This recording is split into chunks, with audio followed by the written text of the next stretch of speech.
Let's bring in the President, Chief Executive Officer, Watch Africa, Patrick Agbambu. He joins us live via Skype from Abuja. Good to have you join us. Thank you very much. So when you read this report and when you look at this report by UNICEF, what do you make of it, especially because there was also a report released last year by Education, the Global Coalition to Protect Education, that listed Nigeria as one of the countries where education is critically under attack? Yeah, it's a sad development, and it's very, very disturbing that the education of the future of the country, Nigeria, is threatened by insecurity. It's actually a disturbing situation. I know that there are many strategies that have been adopted by the governments and the security agencies to ensure that this does not continue. So it's disturbing, really. Let's also look at some other factors. Nigeria is a signatory to the UN Safe Schools Declaration. We have signed that declaration, and what that declaration seeks to do is that it is an intergovernmental political agreement that outlines a set of commitments to strengthen the protection of schools, whether universities, tertiary educations, or even primary and secondary education. Now, do you think that so far we have been able to meet that commitment in light of the situation that you see in the country? No, I don't think so. Nigeria has not been able to meet those commitments. And in fairness, the Safe School project, it's welcome, but I didn't envisage the situation that Nigeria is having currently. I know that part of it is about not having schools in far-flung areas and all that, having security closer to those schools. Those are part of the situation, but these are things that will take a much longer time to be able to implement. Some states, governors, especially in the northwestern states, have said that schools with boarding house should close. And so those schools that are far from the city and prone to possible attack should also not open. These are part of the things that the Safe School Initiative, the project that is supposed to handle. But to answer you directly, I don't think Nigeria has met those commitments because if we have, we will not be experiencing the fear that it's on today.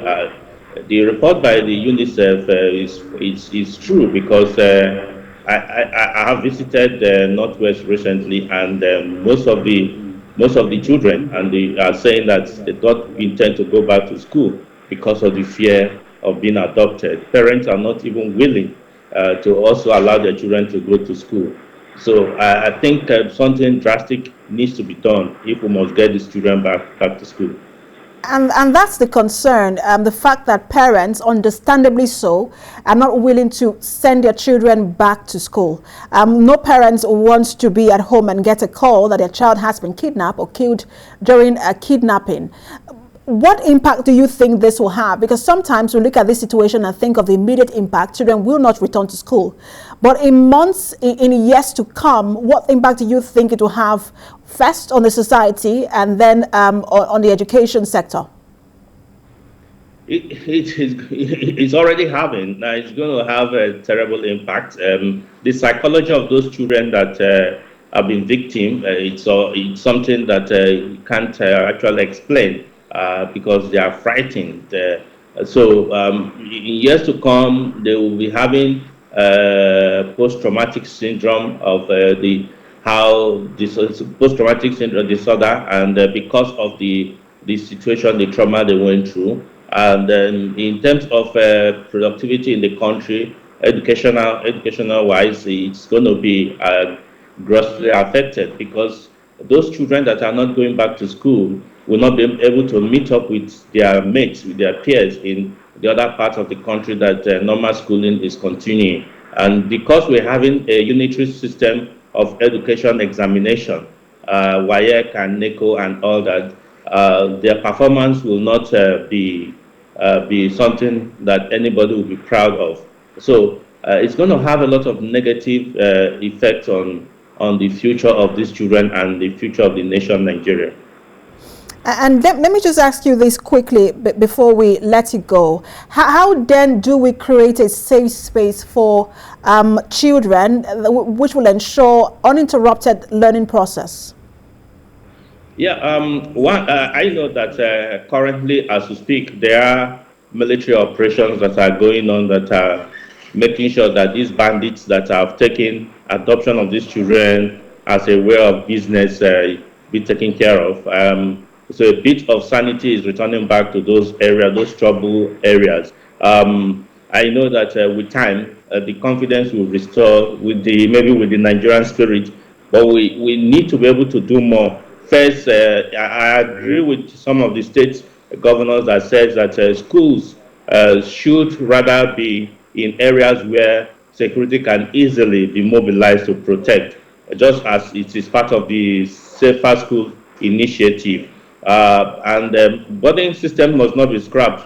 I don't support where some people have advocated that boarding schools should not be. But there must be a way to ensure that these communities where these schools are provide timely information.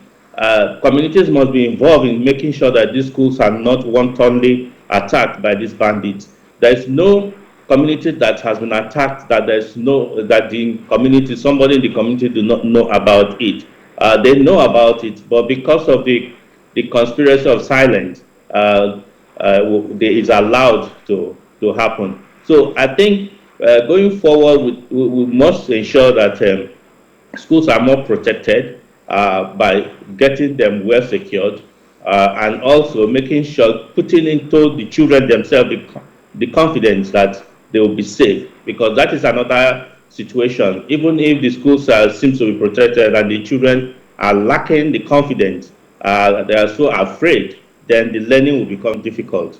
So the Safer School initiative is something that Nigeria must make every necessary effort to ensure that it gets implemented better for the country, for the sake of the future of this country. We do this at the nick of time to save our country from being littered with generations of uneducated children. And President, Chief Executive Officer, Watch Africa, Patrick Agbambu, thanks for talking to us. Thank you.